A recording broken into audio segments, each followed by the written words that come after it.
this out. Moon Knight has 3 different forms. Right now, I am in my Moon Knight form, which gives me a ton of mobility. So at the very beginning of my turn, he is allowed to move up to 2 spaces immediately. So I'm gonna do just that. I'm gonna take 2 spaces towards Misty Knight because Misty Knight is my target. And then from there, I get to play 2 actions on my turn, and I can repeat the same action or use 2 different actions. There are a total of 3 possible actions. The first one is to maneuver, which allows me to move depending on which character I'm playing. So Moon Knight is allowed to move up to 3 spaces, shown here on the right side of the card.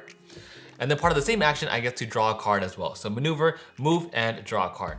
Second action, I have a choice of performing is to attack, but I have no one around my vicinity. I'm not even adjacent to anyone, nowhere near anyone to even attack. So we're gonna scratch that off. The third possible action is to scheme.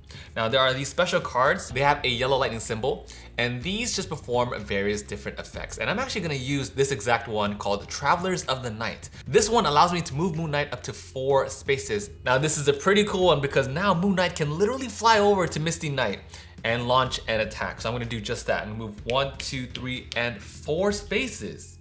Face off against Misty Knight, and I also gain an additional action, so I still have 2 actions remaining. And then from there, I'm gonna go ahead and initiate an attack, and the card that I'm gonna play is this one.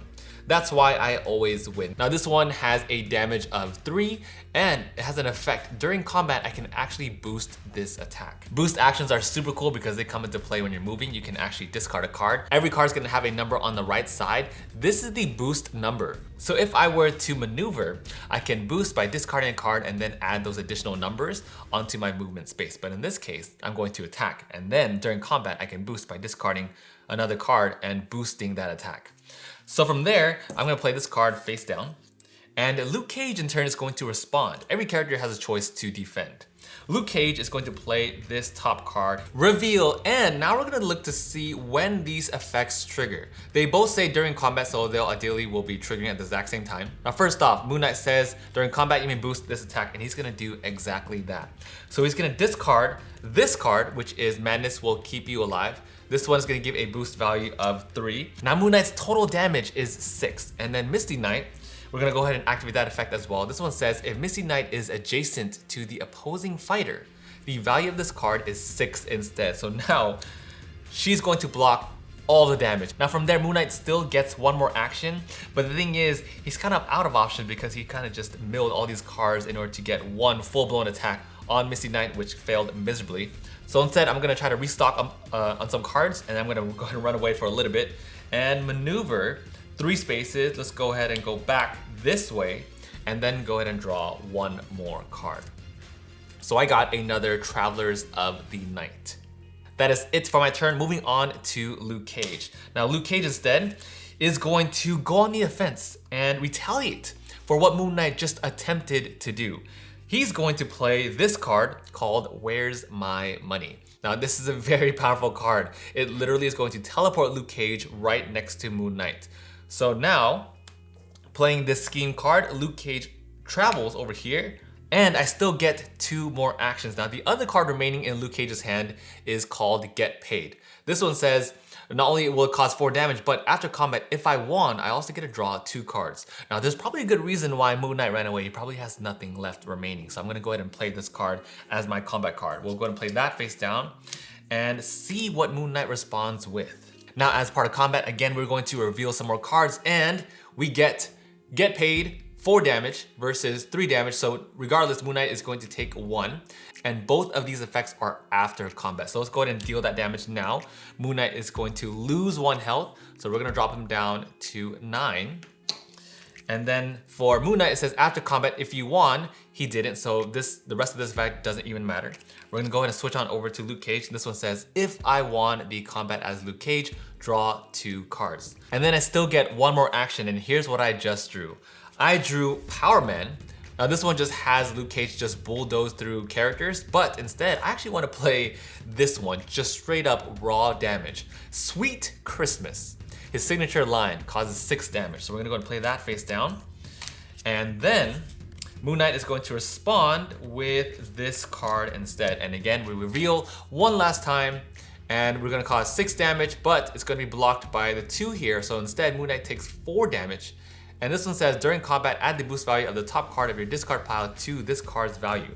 The boost value here is 2, so Moon Knight is only gonna take 2 damage. Ooh, that battle was so heated. I had to take off my sweater.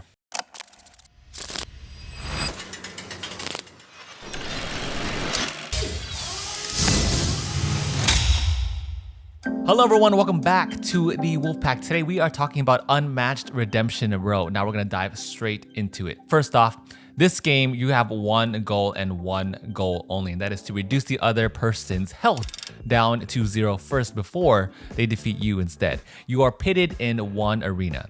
You choose one character, you can play up to 4 people, you can play 2 players, or you can play 4 players, but ultimately you are controlling one character each, and you have 3 actions that you can take on your turn. As you've seen in the playthrough, you can either move and draw a card, you can either attack by placing a card face down and then revealing the cards at the exact same time. Those can in turn combo off different cards and activate different effects depending on the phase of battle that the card is listed.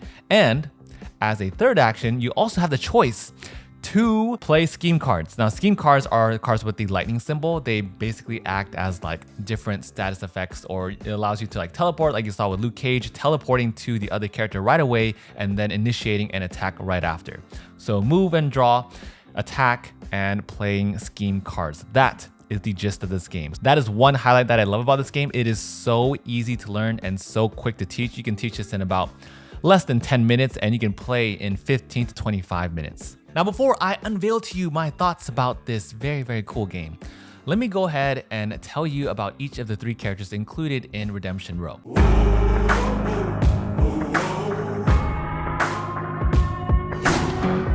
First off, you have Luke Cage. This is like your tankiest character, your warrior class type of character. If you like brute force, you're going to love Luke Cage. Now, Luke Cage doesn't play alone. He comes with a sidekick, aka Misty Knight. Those 2 together, plus Luke's card where he allows you to teleport to another character and immediately initiate another attack, automatically answers my first question, my first doubt with tanky classes, and that is, can they catch up? Can they mobilize quickly to other characters? Because usually with characters that deal a ton of damage, they have a hard time catching up to other characters to deal that damage to begin with.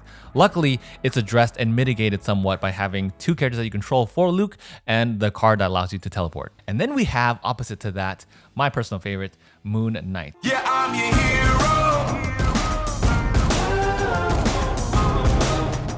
Now, Moon Knight has 3 different personalities. In the comics, he has way more, but in this game, he has 3 forms that he takes on. And each form takes advantage of one specific type of stat. So Moon Knight is very mobile because he can move right away to begin with in the very start of your turn. And then we have Mr. Knight, who's defensive. And then we have Khonshu, who is more offensive and give you +2 attack. These rotate out with every single turn. So every turn that you play Moon Knight, you're playing as a different personality. And I absolutely love that. Let me go ahead and fit that in there right now because I cannot wait for my thoughts for this. It's so freaking cool how they managed to implement his personality differences, his multiple personality disorder into this game. It's freaking awesome. Now, other than his personalities, which is predictable, I think what's very interesting is that his deck is actually very unpredictable. He has cards that allow you to take damage from both sides. You take damage and the other person takes damage because it's very, very like the character himself. He can literally fly from one end of the arena to the other end of the arena. Moon Knight also has random draws, so he can play a card and then utilize different cards' boost value in the discard pile or the next card that you draw, which is totally random. So that's Moon Knight, a predictable rotation, but a very unpredictable deck. And overall, I think he's actually the most complex character to play in this game. And then we have number 3. The third character is Ghost Rider.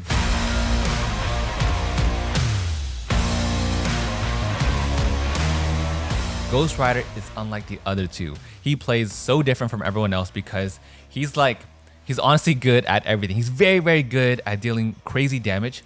He deals area of effect damage, so he can deal damage to multiple characters at once, and that comes in handy when you're facing against Luke Cage. He also can be very tanky and take very little damage, and he's super mobile.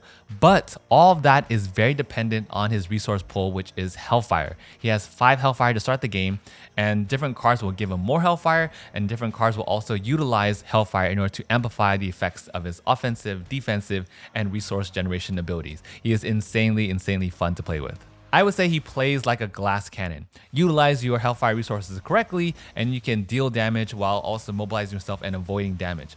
utilize it incorrectly, and you can kind of be stuck at nothing. Those are our 3 heroes. Now I want to talk about a couple of things I was afraid of going into this game, some highlights that I absolutely love about this game, and one thing in particular that I actually don't like about this game at all.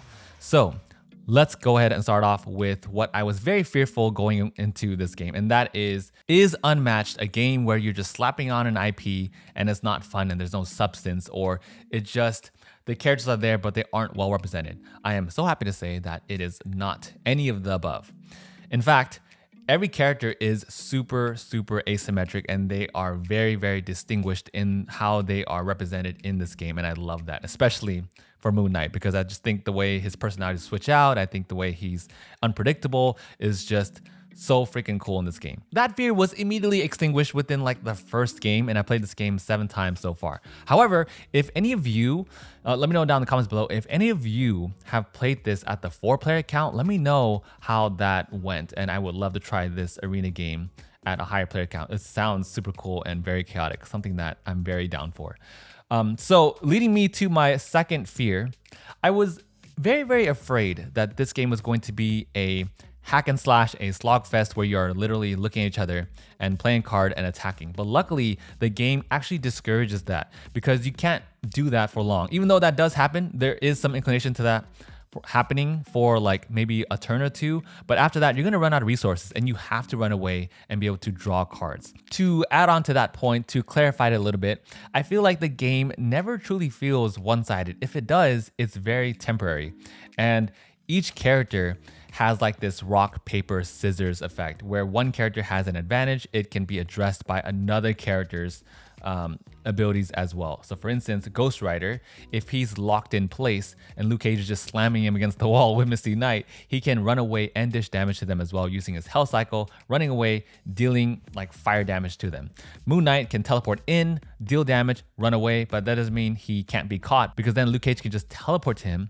And there are even cards in Luke Cage's deck that gives him draw power, which further incentivizes him being more mobile. Let's make it simple. I love how the game just feels balanced. No matter what character you play with, you never feel like you are stuck in a corner. And when you start to memorize and understand the other players' cards and which ones they have already played, which ones they haven't played yet, which ones they're playing face down during combat, all of those little details makes the game so much more interesting, because it becomes more like experienced play, and there's so much more depth added to this game because of that. Yes, it's a simple game. Yes, it plays in 15-25 minutes, but that doesn't mean that there isn't that complexity that us sporty gamers crave all the time. Here's a specific example. Let's say I'm initiating combat against Luke Cage and I'm playing as Moon Knight.